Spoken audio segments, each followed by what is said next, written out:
Assalamualaikum warahmatullahi wabarakatuh. Alhamdulillahil qail fi kitabil aziz. A'udzubillahi minasyaitonir rajim. Bismillahirrahmanirrahim. Wa ma arsalna min rasulin illa liyuta'a bi'idznillah. Walau annahum idzalamu anfusahum ja'uka fastaghfirullah wastaghfara lahumur rasul lawajadullaha tawwabar rahima. Hadirin para pemirsa yang dimuliakan Allah Subhanahu wa taala. Kembali kita berjumpa pada hari yang sangat mubarakah, mulia ini, bulan suci Ramadan yang selalu kita nantikan kehadirannya ini. Dengan topik kita hari ini ialah tawassul. Apa yang dimaksud tawassul? Tawassul ini adalah suatu tradisi dalam Islam, yaitu kita melalui perantaraan sesuatu, ya. Tapi insya Allah itu ada manfaatnya untuk kita. Ya, siapapun kadang-kadang memerlukan tawassul. Kadang-kadang kita akan menyelesaikan urusan kita, tetapi ngantrinya sangat panjang. Tapi kalau kita punya jalur khusus, kepentingan khusus, yang memenuhi syarat tidak bertentangan, tetap bisa kita dapat prioritas utama. Itu kenapa? Karena ada orang yang mengenal kita melalui perantaraan itu, maka kita bisa menembus tanpa harus melewati antrian yang sangat panjang. Itu bisa diartikan sejenis dengan tawassul. Melalui perantaraan orang dalam, maka kita bisa mendapatkan prioritas. Nah, tawassul di dalam tradisi Islam itu juga, saya ingin berikan satu ilustrasi. Ayat yang saya bacakan tadi itu surah An-Nisa ayat 64 ya. Wa ma arsalna min rasulin, seandainya ada orang yang menganiaya dirinya sendiri, walau annahum idzalamu anfusahum, kalau ada orang yang menganiaya dirinya sendiri, ja'uka, datang kepadamu Muhammad, tidak dalam keadaan apakah itu hidup atau wafat ya, asal ada orang datang menengadahkan dirinya kepada Allah dan melalui perantaraan Nabi Muhammad SAW, wastaghfirullah, memohon ampun kepada Allah, wastaghfara lahum rasul, dan meminta perantaraan Nabi Muhammad untuk diampunkan dosanya.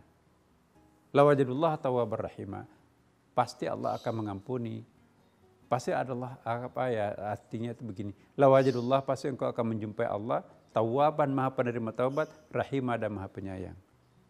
Jadi kalau kita datang seperti yang dikisahkan dalam kitab-kitab tafsir, ada seorang Arab pegunungan datang, berjalan kaki dari hari Senin, hari Rabu baru sampai ke rumahnya Rasulullah SAW.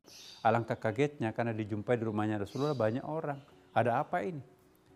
Apakah kalian tidak tahu bahwa ada Rasulullah wafat pada hari Senin, hari Rabu tadi siang baru dimakamkan? Langsung si pemuda itu menangis. Kenapa menangis? Karena baru saja melakukan dosa besar. Bagaimana dengan dosa besarnya?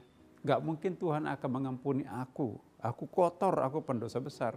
Aku datang ke sini jalan kaki karena mendengarkan dan membaca ayat surah An-Nisa ayat 64 tadi.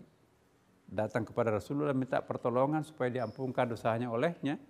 Tapi Rasulullah sudah wafat. Bagaimana dengan dosa saya? Nah, apa yang terjadi? Ya, singkatnya, para pemirsa, menjelang subuh, penjaga makam Rasulullah didatangi Rasulullah, entah itu dalam bentuk mimpi, entah itu dalam bentuk apa, Allahu a'lam. Apa pesan Rasulullah?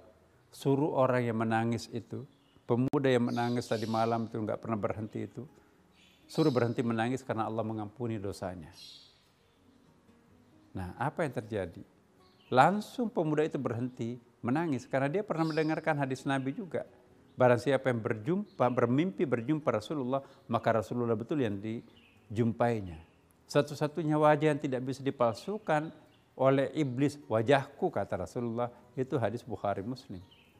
Jadi para pemirsa, meskipun Rasulullah sudah wafat, tapi diyakini oleh para ulama, terutama ulama Sunni, ya, bahwa Nabi itu masih bisa memberikan efek.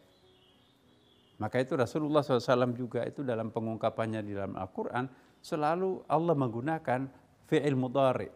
Fi'il mudhari itu bentuk present and future itu kan. Innallaha malaikatahu yusalluna 'alan nabi. Dari dulu Allah dan para malaikatnya selalu berselawat kepada Nabi. Kita pun juga diminta untuk selalu berselawat kepada Nabi walaupun Rasulullah sudah wafat. Ya. Kama arsalna fikum rasulan minkum yatslu alaikum ayatina wa yuzakkikum wa yu'allimukumul kitaba wal hikmah wa yu'allimukum ma lam takunu ta'lamun. Ya. Itu surah Al-Baqarah 151. Jadi Nabi menggunakan Al-Quran menggunakan fi'il mudhari'. Jadi Nabi seolah-olah masih bisa mengajar, membersihkan kita, ya, masih bisa menuntun kita.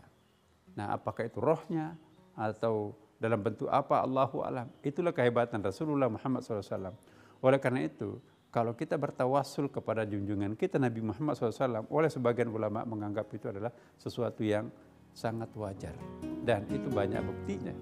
Karena itu para sahabat dan tabi'in, para ulama seringkali berjumpa, diajar oleh Rasulullah SAW. Itu diisyaratkan juga dalam beberapa ayat dalam Al-Quran. Semoga Allah memberikan juga hubungan khususnya kami, kita semuanya kepada Rasulullah, sahabat atau kekasihnya Allah Subhanahu wa ta'ala. Demikian, wassalamualaikum warahmatullahi wabarakatuh.